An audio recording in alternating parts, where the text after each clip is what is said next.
এই দলে যারা আছেন তাদেরকে হাত তুলতে হবে সাহসের সাথে। পারবেন তো ইনশাআল্লাহ? আমাদের ঢাকায় কতগুলা ভিআইপি মুসলমান আছে, এদের দুই কাঁধে দুই ফেরেশতা আছে, বিশ্বাস করেন তো? করেন তো? ওরা ডান কাঁধের ফেরেশতাকে বিশাল রিল্যাক্স দিছে, ওর কোনো কাজই নাই। খালি শুক্রবার দিন সোয়া 1টার সময় মোবাইল ঠেলতে ঠেলতে মসজিদের সামনে আসে, পকেটের মধ্যে থাকে টুপি, বাইর করে মাথায় টুপি দিয়া যেই না মুয়াজ্জিন কদ কামাতিস সালাহ কদ কামাতিস সালাহ, উনি তখন শিশুর কাটে দৌড় দেয়, এক জুতা বাহিরে আরেকটা মসজিদের বারান্দায়।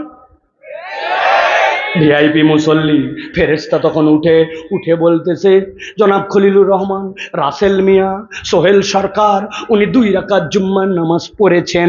লেখে আবার ডানের ফেরেশতা কাট, 1 সপ্তাহ কাম নাই।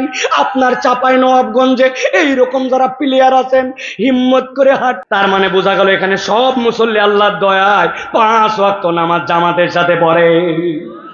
হাত তুললেন না যে ভাইরা? ভালো করে বোঝেন, ভালো করে বোঝেন। আপনি জুমার নামাজ পড়লেন কার নির্দেশে?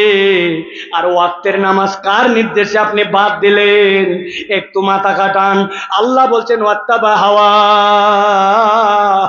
ও আমার হাবিব, আপনি কিয়ামত পর্যন্ত মানুষের কাছে জানায় রাখেন, এই দলটা হচ্ছে তাদের মন পছন্দ জিন্দেগি চালায়, আল্লাহকেও মানে ওই পর্যন্ত যতদূর তার লাগে, আর নিজের পছন্দ মতো জিন্দেগি চালায় যেখানে তার আর আল্লাহ মানার প্রয়োজন বোধ করে না। ঠিক না? মরার পরে কাফন পরবে, কিন্তু মরার আগে মিথ্যা কথা বলবে, মরার আগে গালিগালাজ করবে, মানুষের গিবত গিল্লা করবে, স্ত্রীর সাথে খারাপ ব্যবহার করবে, মানুষকে মূল্যায়ন করবে না, বসলেই গিবত করে।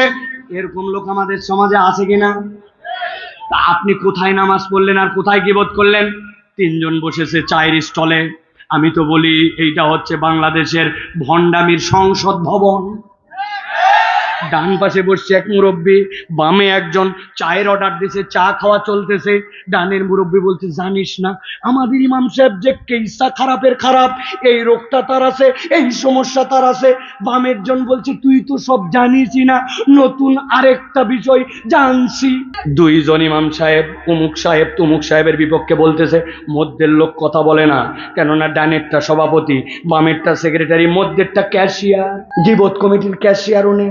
কারণ ওই দিন চায়ের বিল উনি দিবে। অনেকক্ষণ পর মধ্যের লোক বলছে, শোন শোন থাম, তোরা যেগুলা কথা বলছিস সেগুলা কথা বলা উচিত না, তবে না বলেও পারি না, আল্লাহ মাফ করুক, কথা ঠিক। কথা বোঝেন নাই মনে হয়।